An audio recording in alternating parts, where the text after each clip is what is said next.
So there's some fundamental factors at play here that can certainly help explain the year-to-date performance that we have seen of European markets, particularly in the luxury goods section.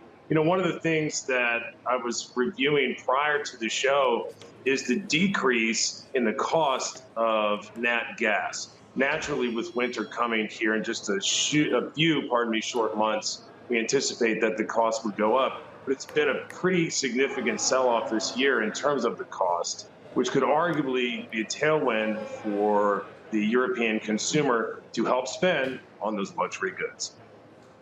That's a good point that we had that was just made there, Matt.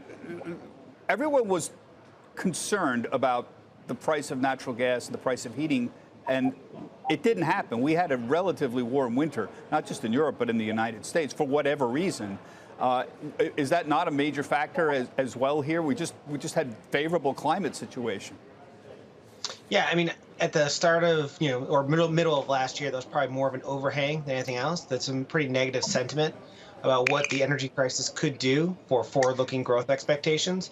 And the fact that you did have a warmer winter and perhaps there was some stockpiling built up in terms of the energy that could be consumed, those fears are obviously going to be lesser now. And some of that overhang that was, weighing on some of the sentiment is obviously gone. And that has released some optimism into the European market. And we're starting to see investors come into that because there are more things pointing up than there are more things pointing down for the European markets.